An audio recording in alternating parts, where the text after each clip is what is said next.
about youth and their daily life, and sometimes according to their faith, many in their perspectives. Today you are with me, Patricia Jumara, and I'm not alone here. I have a guest. Can you introduce yourself?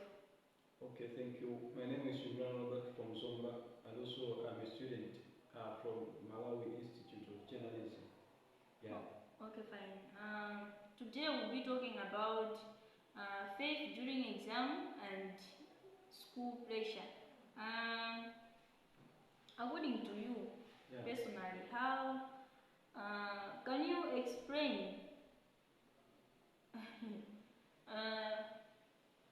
kinds of pressure that students face when it's time for exams? Okay, I'll explain based on different aspects. The first pressure, of course, there are a number of pressures based on their causative agents. Yeah? Pressure can be caused by a number of things. We have the first pressure from friends. Maybe during the time of exams, when you are to write exams, you may find your friends discussing things which you don't have idea of, you don't have knowledge of. And you start having a pressure thinking that maybe I have done nothing. Yeah? I had to read more in order to reach the level of this, my friends. You understand? The other pressure comes from not knowing what the papers contain. Because when entering examination rooms, it is that we have blank heads, not knowing what the questions have been asked in the questions papers. So that is the other pressure a person has when, a person has when entering an examination room. The first pressure is from friends thinking that you have not studied to the highest level. Like you did nothing. Yeah, you did nothing. And the second pressure comes from you yourself thinking, not having any idea of what the questions papers have carried. Okay. Yeah. How does exam stress affect studying and sometimes spiritual or academic life? Okay, you mean the pressure before writing the exams? Yeah, the pressure, like you are stressed. Yeah. Like, will I pass when I finish writing these exams? Okay, I will answer both in positive and negative ways. When you have pressure of exams, fearing exams, having pressure due to the exams which will be written soon, maybe sometimes you can be encouraged to study more because of the pressure. Because other people study under pressure and they cipher what they have read because of being under pressure, and it works very well. But sometimes, because of pressure, you miss up a lot of important information. You just read to fulfill. Yeah. So it is like you just scan what's in your notebooks. So because of pressure, you may miss up important data which can be ideal in the examination room. Yeah. Okay, fine. Do you think including guide in examinations and academic life is important? Yeah, it is How? very, very important because we believe that nothing can happen without permission from God. So you can study, but when you exclude God in your in your studies, in your academic work, God can wish that you should fail, and you can fail although you have studied. But if you include God, even if you have studied a little bit, but by the permission of God, you can pass without discussions. You understand? So including code in everything we do, more specifically in academic works, according to the topic which we are discussing right now, it can help a lot because everything becomes simplified. You have trust that with God's will, I will pass exams. And indeed it happens. You pass based on what God wishes for you, and you fail based on what God wished for you. Okay, fine. When it's time for writing exams and you have pressure, Yeah. some people forget about praying.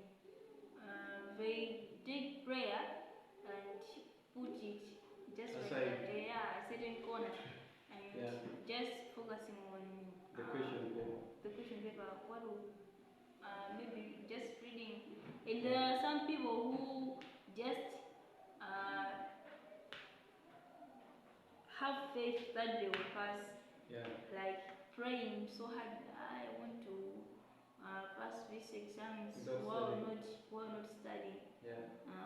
What kind of advice can you give to a student like you on how he can balance spiritual life and academic life? Okay, first of all, you cannot rely on yourself to pass exams. You need to put God first and then continue with your things. Again, in simple terms, I can just say that you should blend the things. You should be trusting in God and also be doing your work. And also in the other hand, you cannot be praising God every day, praising God, and then ignoring studies, because God does not like those lazy people. He wants you to believe in Him and also be working hard. Yeah. So it is like you have to blend the things for you to be successful in your things. So only relying on God without studying can't be ideal. You should blend, you should combine those things. Praising, worshiping God, having faith in God, and also studying, because God helps those who are hard workers. So that, in short, I can just say that you should blend the things, having faith in God and also doing your academic studies for your own betterment. Okay, fine. You said a student must balance. Yeah. So how can you help someone who is struggling with time management in order to fulfill spiritual life and academic life? What steps can he or she take in order to manage time? Yeah. Okay, first of all, that person has to examine his time throughout the day. How does he utilize his time throughout the day? Maybe you may find a specific time which he wastes on scrolling on social media or nothing, just for enjoyment. He can manage to use that time to do something better for his own academic successful. You understand? So the thing is, he should scrutinize the time, his time throughout the day. What does he do in a day, and what time does he utilize on nothing? On something that cannot benefit him. Because I myself, sometimes I play Dream League or FTS, First Touch Soccer. If I'm to manage my time, I can just maybe minimize the playing of games during that time and place something very beneficial into that time. So that is what time management means. It doesn't mean that when you fail to manage time, then you don't have time which is free. You have free time, but the free time is more than your busy time. Yeah. So you just have to minimize the free time and maximize the busy time for your own betterment. Yeah. Okay, fine. So it happens to many students that they can even study very well, but when it's the time to enter the examination room, they they mostly panic. Yeah. What can they do to calm themselves down? Okay, the answer is simple. When you enter the examination room with pressure, I mean, you can do nothing better in your exams. You can just realize that you've done nothing in your exams. So that is why the lecturers, not the lecturers as well, but maybe they included also, the invigilators advises us to take some minutes to calm ourselves down so that we focus on our examination paper. Why? Why do they do that? Because they know that working under pressure can distort your work. You can ruin up your work because it happens that you open the question paper, you find something very, you find a simple question and then you just open the papers to see more. The more you open your papers, the more pressure you have. Why? Because you want to tackle all the questions at once. That is pressure. And the first thing you have to do is dealing with the first question that is on the first position. If it is simple that you can manage, but avoid going into different questions because this maximizes pressure and it can ruin your work because you are working under pressure. So calmness, composure in writing exams is very important. So your work can be designed, can be shaped into something very pure. You can come up with something very beneficial as long as academic work is concerned. So just be calm, as it is encouraged already. Okay, fine. Hey. That's Shukran Robert explaining more about faith and exam pressure. Stay there as we continue learning here. Cheating in examination room is something that is very popular, very common among students. Yeah. So a student who is a believer, I hope you're a believer too. Yeah. Is it so? Definitely. Yeah, so a person like you are a believer, cheating definitely is wrong. So how can someone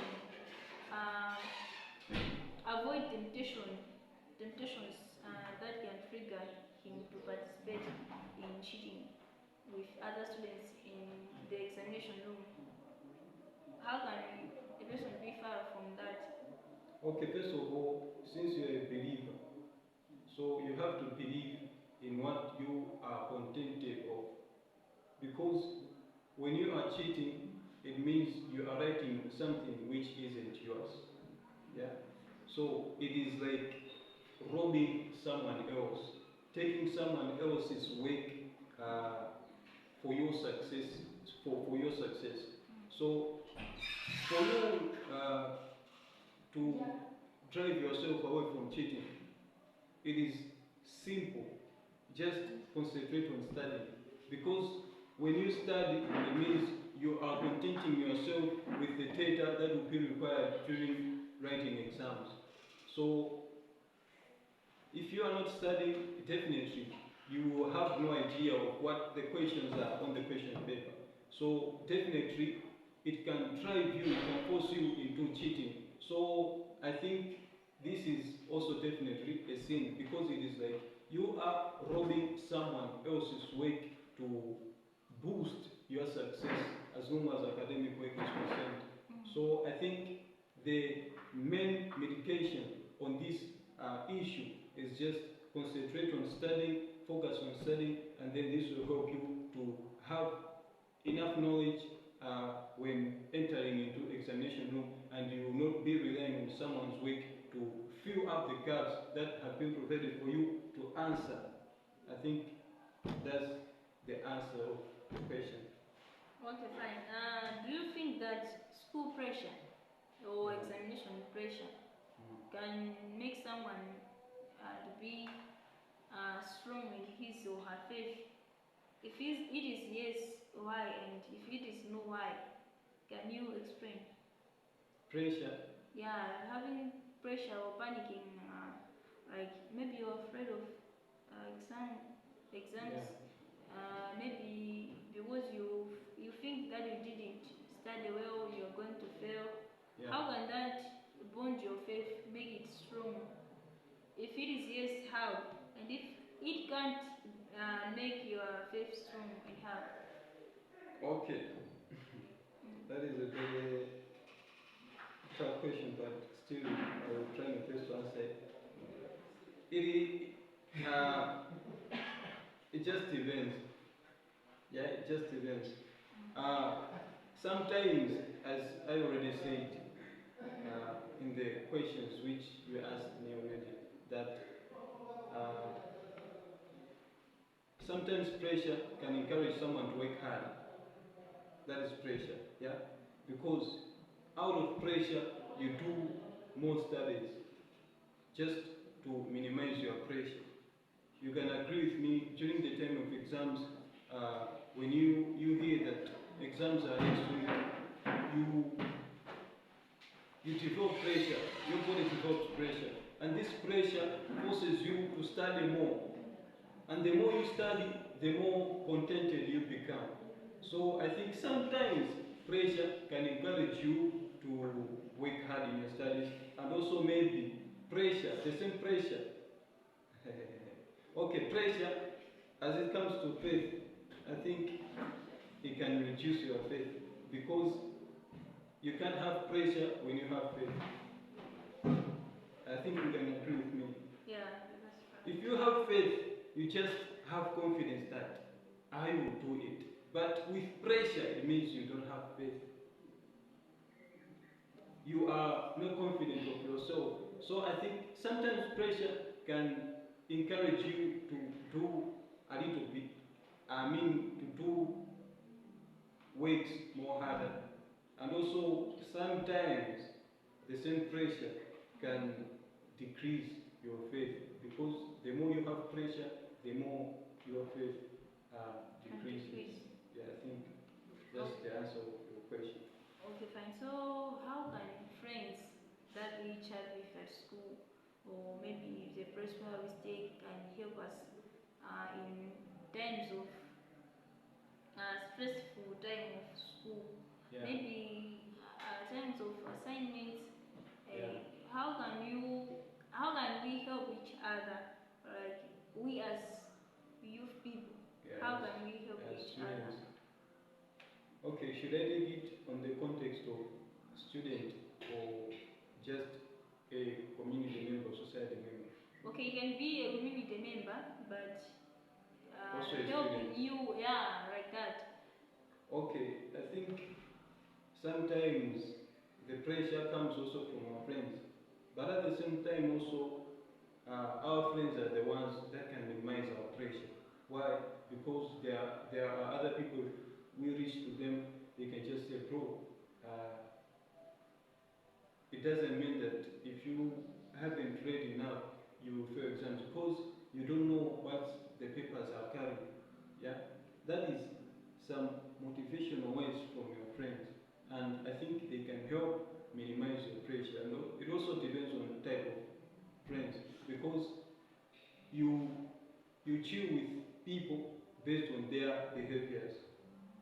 You get shaped because of their behaviors. So you should look on the behaviors of those people you want to approach before approaching them, if they can help you or not. So I can just say, sometimes the society members or the community member or our peers can also help us in minimizing the pressure, and also sometimes they can maximize pressure. It just depends on the type of friends and the way you chill with them. Okay, fine. What role does attending faith-based places like madrasa and maybe Bible study groups, what role can those places play in shaping your faith and together with your academic life? Okay, definitely. I can give an example that the more you go to school, as long as you are serious with the school, the more intelligent you become, the more knowledgeable you become. The same as the more you go to religious places, you understand, the more knowledgeable of faith you become, or the more the faith increases, because you are being exposed to religious things, and your brain can only be focusing on those things, so it can help a lot. I think I have answered the question. Okay, fine. So, how parents, I hope there are some parents who are watching us here. How can parents and teachers help young people to combine faith and academic life? Okay, I will answer this by giving an example of my own. When I was at primary school, my parents encouraged me to go to school, and after coming back from school, they were pushing me to madrasa. It means they were balancing faith and secular education. You understand? So I think by doing this, by allowing the children to go to school, secular schools, and also securing their time to send them to maybe madrasa or church places where they can learn religious things, it can help a lot. It's just the effort of the parents balancing, because the parents are like the drivers of their children. They are the ones that can ruin the future of their children, and also they are the ones that can shape their future of their children into something very great, very good, I think.